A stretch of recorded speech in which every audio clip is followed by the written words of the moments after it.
नमस्कार बहनों, आप सभी का हमारे चैनल पर हार्दिक स्वागत है। आज हम सब मिलकर भगवान श्री गणेश जी के व्रत में सुनाई जाने वाली एक सुंदर कथा सुनेंगे। बहनों, बहुत समय पहले की बात है। एक बूढ़ी दादी थीं। वे प्रतिदिन सुबह स्नान करके पूरे श्रद्धा भाव से भगवान श्री गणेश जी की पूजा और सेवा किया करती थीं। एक दिन दादी को अपने मायके जाना था। जाने से पहले उन्होंने अपनी बहू से कहा, बहू, मैं कुछ दिनों के लिए मायके जा रही हूँ। मेरे पीछे तुम रोज स्नान करके गणेश जी की पूजा कर दिया करना। बहू ने कहा, ठीक है सासू माँ, मैं कर दूंगी। अगले दिन दादी अपने मायके चली गईं और लेकिन बहू न तो सुबह जल्दी उठती थी, न स्नान करती थी और न ही समय पर घर का काम करती थी। वह बस रोटी बनाती, उन्हें एक ढकोली टोकरी में रखती और गणेश जी के सामने खड़ी होकर कहती, आइए गणेश जी महाराज, आपके नैन बड़े सुंदर हैं और मेरा काम बहुत है।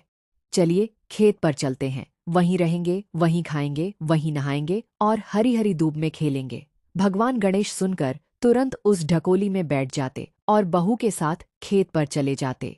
वहां बहू जहां जहां जाती, गणेश जी भी उसके साथ साथ रहते।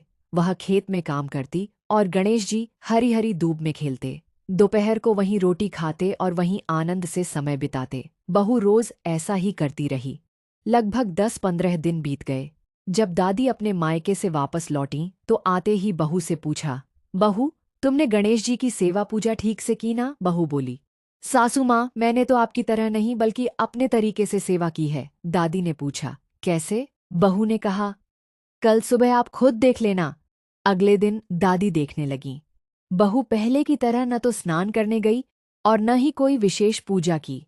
उसने रोटियां बनाई, उन्हें ढकोली में रखा और फिर गणेश जी से बोली, आइए गणेश जी महाराज, आपके नैन बड़े सुंदर हैं और मेरा काम बहुत है।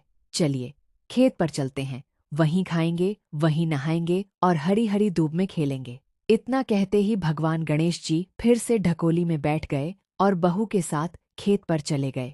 वहां उन्होंने बहू के साथ समय बिताया, रोटी खाई और हरी हरी धूप में खेलते रहे। यह सब देखकर दादी बहुत आश्चर्य में पड़ गईं। उन्होंने हाथ जोड़कर कहा, हे गणेश जी महाराज, मैंने तो जीवन भर आपकी विधि विधान से सेवा और पूजा की, फिर भी मुझे आपके ऐसे साक्षात दर्शन नहीं हुए। लेकिन मेरी बहू ने तो केवल सच्चे और सरल मन से आपको पुकारा और आप उसके साथ स्वयं चल पड़े। तब समझ में आया कि भगवान को दिखावा नहीं बल्कि सच्ची श्रद्धा, सरलता और निष्कपट प्रेम प्रिय होता है। जैसे भगवान श्री गणेश जी बहू पर प्रसन्न हुए, वैसे ही वे हम सभी पर अपनी कृपा बनाए रखें। बोलिए श्री गणेश जी महाराज की जय।